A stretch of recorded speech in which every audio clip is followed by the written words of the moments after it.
एक मंदिर रावण का भी है, गयो दशानन मंदिर माही।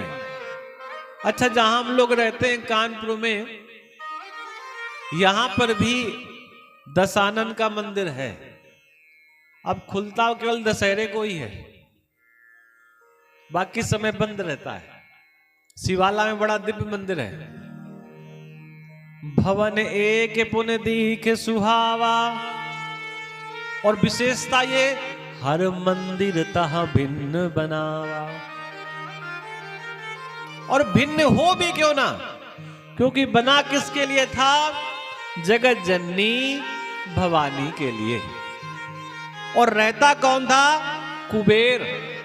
तो जहां कुबेर रहते हो वहां कोई कमी हो सकती है क्या? अब कुछ भाई ऐसे होते हैं जो अपने भाई को निकाल देते हैं, तो रावण ने अपने भ्राता को निकाल दिया, कुबेर को। तो शिव ने उसे अपने निकट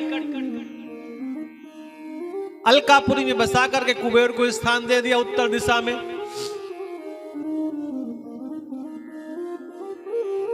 अब वो देख रहा है कि सब जगह बढ़िया बढ़िया है। एक जगह और गया, घर के बाहर रामायुध अंकित ग्रह शोभा बरनी न जाए। बाबा कह रहे हैं जिनके द्वार के बाहर राम सीता लिखा हो, ऐसे घर की शोभा का बखान नहीं किया जा सकता। जिसके द्वार में तुलसी का बिरवा लगा हो या दिख जाए या घर के आंगन में, ऐसे घर की विशेषता लिखने वाला क्या लिखेगा? फिर मन में विचार आया, लंका में तो सब राक्षस रहते हैं, यहां पर श्रेष्ठ व्यक्ति कहां से आ गया? मन में तर्क करने लगे। विचार आया, साधु तो होए न कारज हानि। साधु व्यक्ति से अगर अपने मन की बात कह दी जाए, श्रेष्ठ व्यक्ति से मन की बात कह दी जाए, तो कार्य की हानि नहीं होती। लेकिन बात कहने से पहले थोड़ा ध्यान रखें कि ऐसे व्यक्ति के सामने बात ना कहें जो बाद में आपकी बात का उपहास करे। राम राम तेहि सुमिरन कीन्हा। प्रातः काल उठ करके वो क्या कह रहा है? राम राम राम राम। हनुमान जी समझ गए सज्जन व्यक्ति है, तो ऐसे व्यक्ति से मित्रता करनी चाहिए।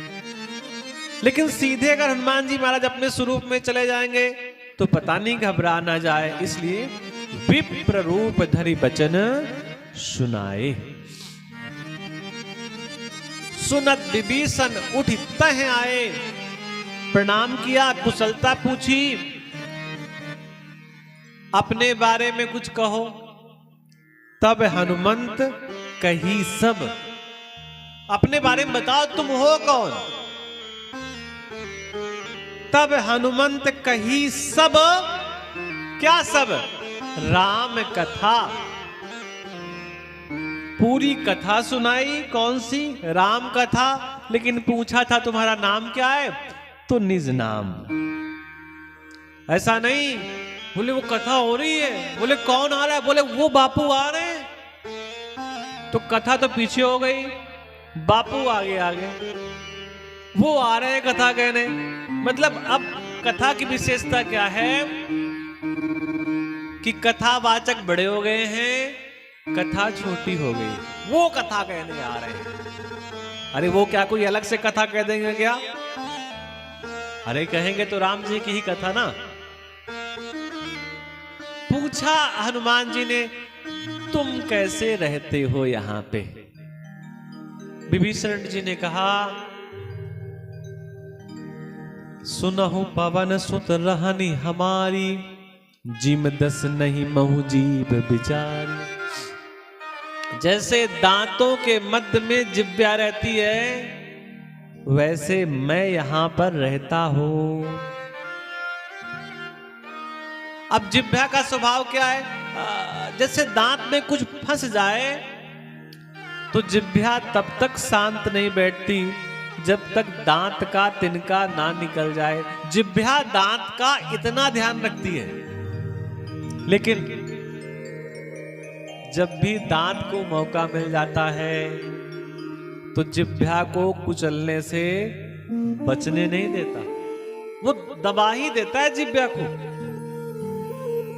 तो विभीषण जी कह रहे हैं मैं भी ऐसे ही रहता हूं। हनुमान जी ने कहा देखो परेशान मत हो, जिह्वा में बहुत सारे गुण हैं। किसी भी व्यक्ति की अगर जिह्वा टेढ़ी हो जाए, टेढ़ी होने का मतलब उल्टे सीधे शब्द बोले, तो दांत टूटने में देर नहीं लगती। तो हनुमान जी ने कहा अगर ये राक्षस रूपी दांत परेशान करते हैं तो जिह्वा को टेढ़ी कर लो। अब कहना थोड़ा आसान होता है, जिसके साथ जो घटना घटती है वो तो वही जानता है। बार बार हमें राक्षस रूपी दांत या दांत रूपी राक्षस परेशान करते हैं। हनुमान जी महाराज ने इतना बढ़िया सिखाया रात भर में विभीषण जी को, और विभीषण जी ने कहा, हनुमान जी ने कहा मित्र विभीषण, अगर ये दांत रूपी राक्षस कभी परेशान करें तो क्या करना? समुद्र के उस पार बड़े बड़े डॉक्टर आ गए हैं, सब प्रकार के डॉक्टर हैं वहां पे। दर्द का डॉक्टर अलग है, कीड़े लगने वाले का अलग है, और जब बिल्कुल अंदर तक दर्द हो तो ऑपरेशन करने वाले राम जी भी आए हैं, जड़ तक ऑपरेशन करते हैं। तो कभी भी ये राक्षस रूपी दांत परेशान करे तो राम के द्वार में चले आना, वो द्वार हमेशा तुम्हें खुला मिलेगा। अच्छा, दांतों का भी अपना खेल होता है।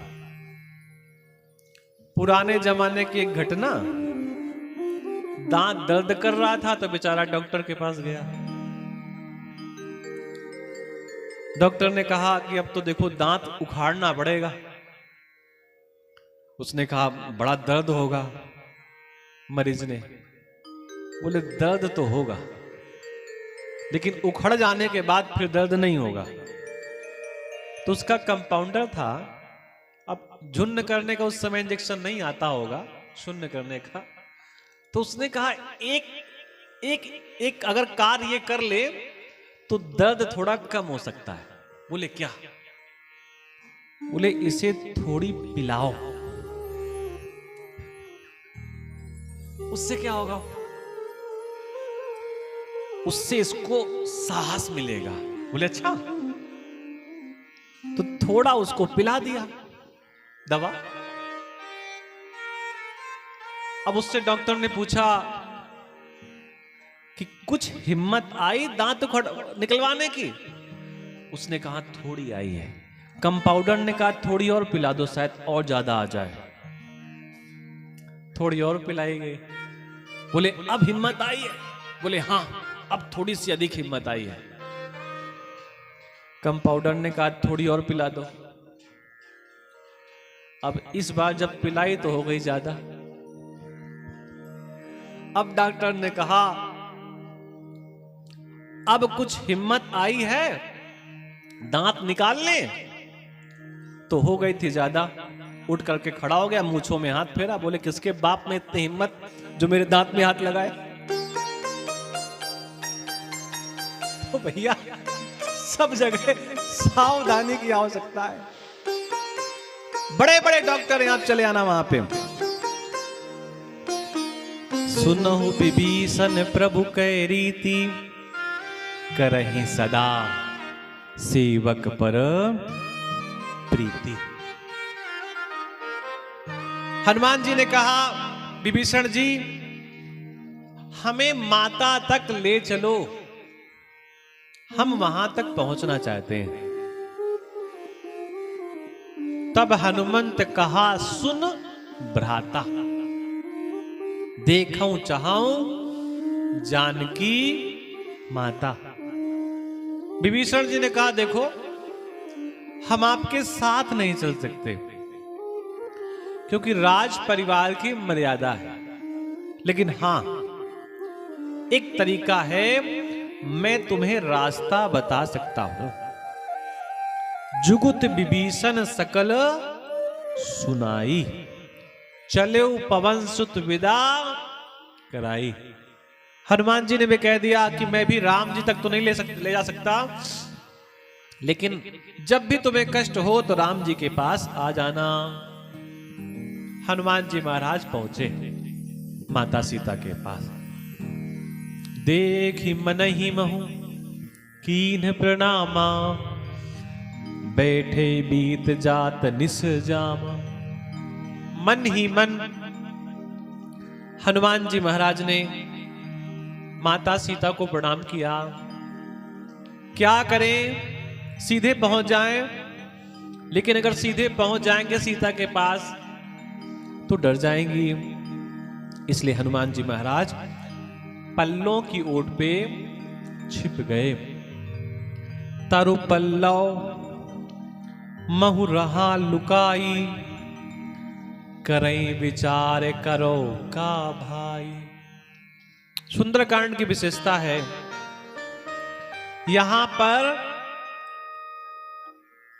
पग पग पर विचार किया जाता है, आगे क्या करना चाहिए, और विचार करने के बाद कार्य किया जाता है। तो जब भी कोई कार्य विचार करके किया जाता है तो उस कार्य की सुंदरता और अधिक बढ़ जाती है। करई विचार करो का भाई। और उसी समय रावण आया। रावण ने सीता माता को बहुत त्रास दी, बहुत कुछ कहा, लेकिन जब श्रवण करने की क्षमता माता के अंदर से समाप्त हुई तो माता ने भी रावण को बहुत कुछ कहा, यहां तक कि जुगनू भी कह दिया। तृणधर्योट कहति वैदेही, सुमिर अवधपति परम स्नेही। एक तृण लिया, एक तिनका लिया, उस तिनके का सहारा लिया और फिर वो पूरी बात रावण से कह रही है। ये तिनका क्या है? तिनका है माता सीता का भ्राता, क्योंकि जहां से माता सीता का प्राकट हुआ है वहीं से तिनके का भी प्राकट हुआ है। धरती से निकलती है घास और वहीं से प्रकट हुई माता सीता। इसलिए दोनों का आपस में क्या संबंध है? भाई का। जैसे घर में कोई भी बालक हो तो क्या चंद्रमा को देख करके क्या बोलते हैं? मामा। तो मामा क्यों कहते हैं? क्योंकि वो धरती का भाई है। जहां से एक बार धरती बाहर निकली समुद्र से, वहीं से मंथन के बाद चंद्रमा भी निकला। तो दोनों में भाई और बहन का संबंध हुआ। और धरती को हम लोग मां कहते ही हैं, तो मां का भाई मामा। ठीक उसी प्रकार तृणधर्योट कहति वैदेही, सुमिर अवधपति। इतना अगर बलवान होता तो सूने में मेरा हरण करके न लाता। चोर कहीं का, चोरों के जैसा तूने मुझे हरण किया है। 60 सूने हरि आने ही मोही। और लंका में ही बैठ करके रावण को निर्लज्ज तक कह दिया। बहुत कुछ कहा, इतनी सामर्थ। और सामर्थ तो हो क्यों नहीं? क्योंकि जिस वृक्ष की डाल में माता सीता बैठी हैं, उस वृक्ष में हनुमान रूपी फल लगा हुआ है, और जहां जिसका फल इतना तेजवान हो तो जड़ तो अपने आप मजबूत होती ही है। बहुत कुछ कहा, 1 महीने का समय दिया, मास दिवस महु कहा न माना, तो मैं मारा बिकाड़ी कृपाना, इसी कृपाण से तेरे में टुकड़े टुकड़े कर दूंगा। और ये सारी क्रिया हनुमान जी महाराज देख रहे हैं। मन में तो विचार आया कि मुष्टिक प्रहार करके प्राण ले लूं, लेकिन स्वामी की आज्ञा नहीं है। आदेश सिर्फ इतना है कि एक बार देख करके वापस आ जाओ। माता सीता की सेवा में विभीषण जी ने अपनी पुत्री को छोड़ रखा था, त्रिजटा को। त्रिजटा नाम राक्षसी का, राम चरण रति निपुण विवेका। त्रिजटा सभी राक्षसियों से कह देती और बता देती कि जगत जननी है, और त्रिजटा के कारण कोई विशेष दुख सीता माता को नहीं मिलता, लेकिन पति से बिछड़ने का जो दुख होता है उसकी तो भैया भरपाई कोई नहीं कर सकता। जब वो राक्षसियां माता सीता को त्रास देने लगी तो त्रिजटा ने सबको स्वप्न सुनाया। प्रातः काल का स्वप्न, सपने बानर लंका जारी, जातु धान सेना सब मारी। हनुमान जी महाराज सुन रहे हैं। हनुमान जी को लग रहा है बोल तो त्रिजटा रही है, शब्द तो त्रिजटा के हैं, लेकिन राम चरण रति निपुण विवेका, जिसके हृदय में राम के चरण स्थापित हैं, निश्चित शब्द केवल त्रिजटा के हैं, लेकिन जो भाव प्रकट हो रहा है वो राम का है। अब राम तो यहां है नहीं, राम कहां बैठे? त्रिजटा के हृदय में। और जो त्रिजटा कह रही है तो ऐसा लगा हनुमान को राम कह रहे हैं। सपने बानर लंका जारी, जातु धान सेना सब मारी, नगर फिरी रघुवीर दुहाई, तब प्रभु सीता बोली पठाई। और हां, ये सपना मैं कहूं पुकारी, मैं बिल्कुल सावधानी के साथ सपना तुमको श्रवण करा रही हूं, और ये सपना 2-4 महीने नहीं लगेगा, कुछ दिनों में ही 2-4 दिन में ये सपना पूरा हो जाएगा।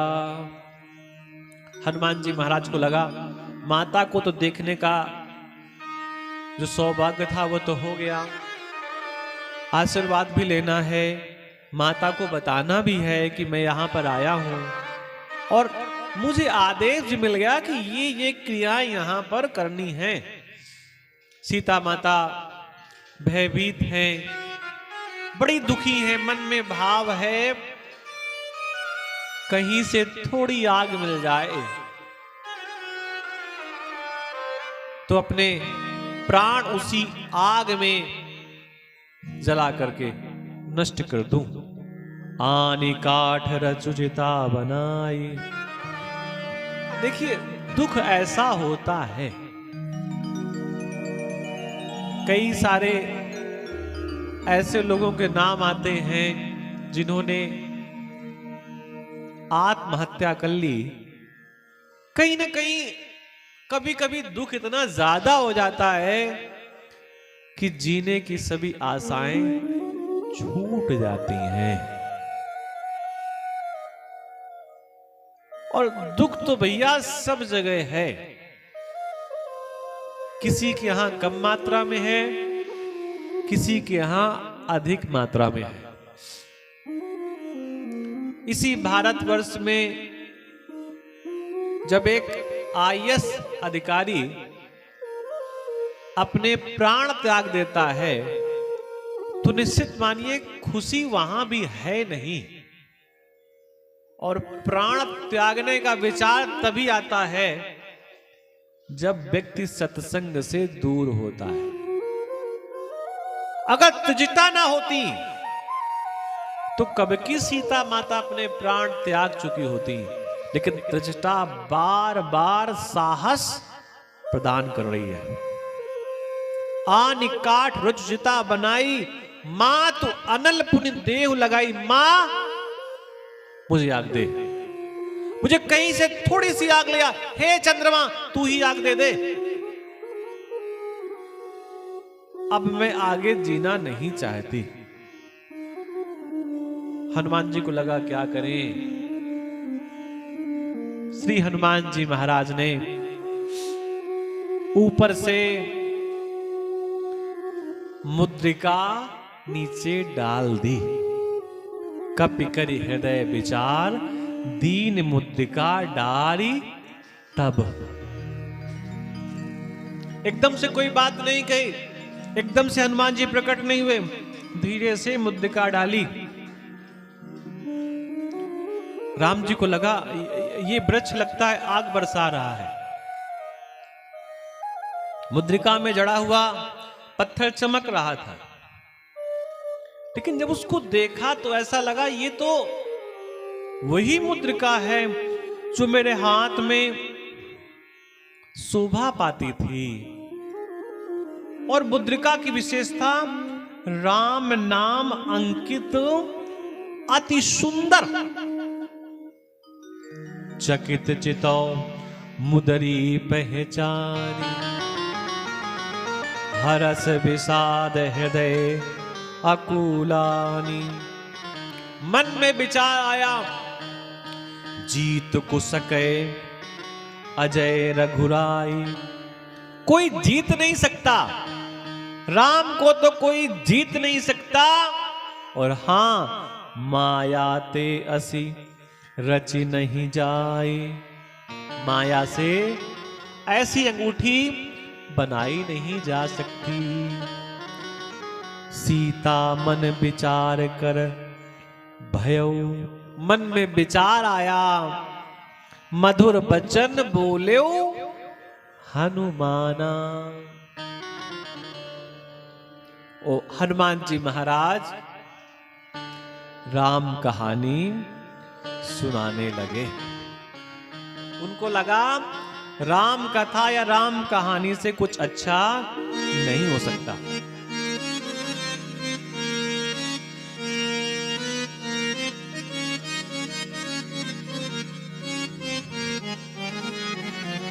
राम कहानी सुनो रे राम कहानी, राम कहानी सुनो रे राम कहानी, राम कहानी सुनो रे राम कहानी, राम कहानी सुनो रे राम कहानी। कहत सुनत आवे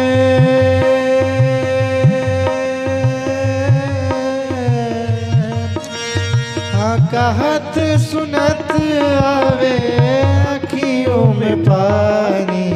राम कहानी सुनो रे राम कहानी, राम कहानी सुनो रे राम कहानी।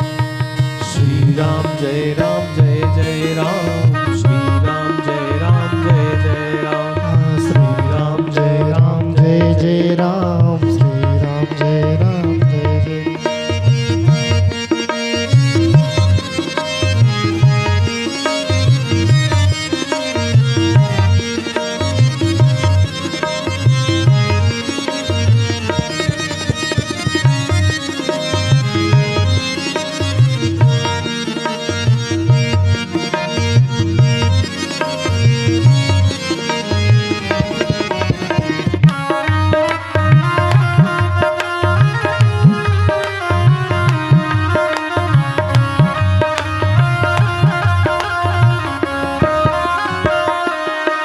दशरथ के राज दुलारे, कौशल्या की आंखों के तारे।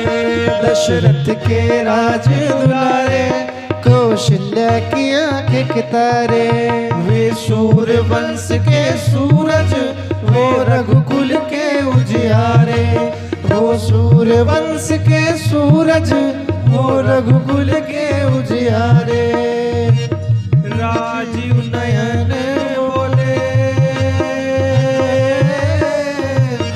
राजीव नयन बोले मृदु भरी वाणी, राम कहानी सुनो रे राम कहानी, राम कहानी सुनो रे राम कहानी, राम कहानी सुनो रे राम कहानी। हनुमान जी महाराज वैसे भी बड़े श्रेष्ठ वक्ता हैं, दिव्य राम कथा श्रवण कराने लगे। सीता माता सुन रही हैं, बड़ी प्रसन्न हुई। अरे राम कथा सुनाने वाला कितनी सुंदर कथा सुना रहा है, और जो कथा इतनी सुंदर सुना रहा है वो कैसा होगा। हनुमान जी ने कहा, माता कथा ही केवल सुंदर है और बनाने वाला पूरा का पूरा बंदर है।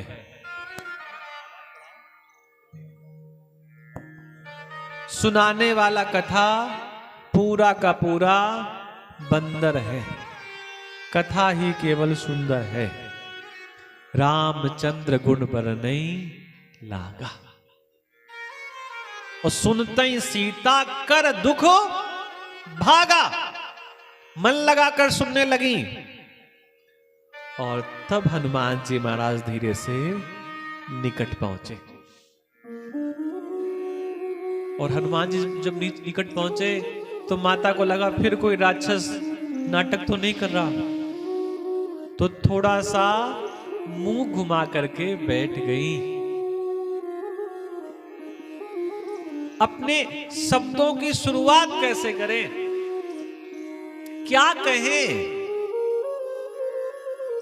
तो भारतवर्ष की परंपरा है, अभी भी वो परंपरा ग्रामीण क्षेत्रों में पूर्ण रूप से है कि किसी को भी आप माता कह दो, किसी को बहन कह दो, किसी को पुत्री कह दो, लाडो कह दो, लाडली कह दो, कोई नाराज नहीं होता अभी भी ग्रामीण क्षेत्रों में। लेकिन शहरी क्षेत्रों में गलती से अगर माता जी निकल जाए तो भैया कई बार तो आफत हो जाती है।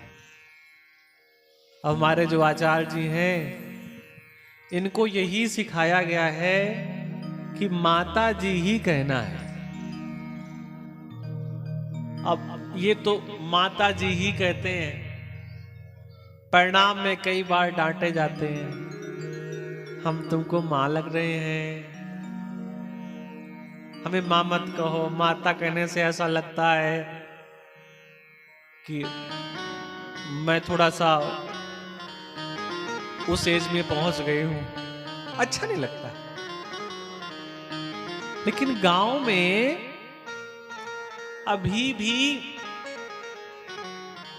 कोई बेटा 72 साल का हो जाए और अगर उनकी मां है तो उनके लिए अभी भी वो बउआ ही है, लाला ही है, अभी उनके लिए छोटू ही है। छोटू भले ही जाने कितने छोटू हो गए, वो छोटू हो गए।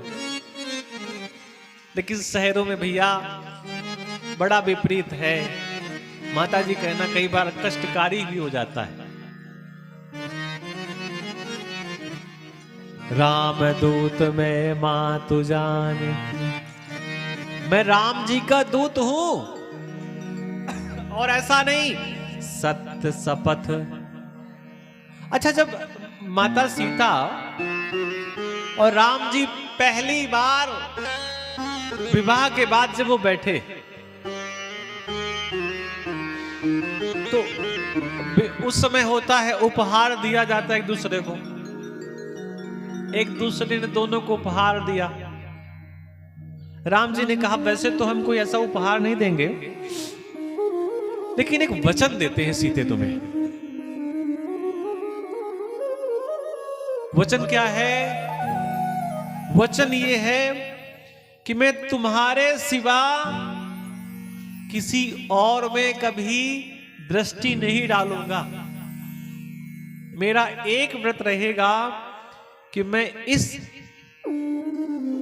जन्म में, इस अवतार में केवल तुम ही मेरी सहधर्मिणी रहोगी, केवल आप ही मेरी पत्नी रहेंगी। ये मैं वचन आपको देता हूं। तो माता ने भी कहा मेरे पास भी अभी कुछ ऐसा विशेष उपहार देने के लिए नहीं है, लेकिन मैं तुम्हारा एक नाम रखती हूं, और हां, ये नाम किसी को बताना नहीं। इस नाम से, ये नाम केवल मुझे ही पता होगा। तो क्या नाम मेरा रखती हैं आप? करुणा निधान। राम जी ने कहा किसी को भी नहीं बताना होगा। बोले ना, ये मेरा अपना पर्सनल नाम है, ये किसी को नहीं बताना है। राम जी ने कहा कभी गुरु जी ने पूछ लिया तो हाँ हाँ गुरु जी को बता देना, और कभी बेटे ने पूछ लिया तो कि पिताश्री माता जी तुम्हें किस नाम से पुकारती हैं, तो क्या बेटे को भी नहीं बताऊंगा? तो माता ने कहा हाँ बेटे को ही बता देना। तो हनुमान जी महाराज जब यात्रा के लिए आगे बढ़े तो राम जी ने हनुमान जी से कह दिया कि पुत्र हनुमान, अगर तुमने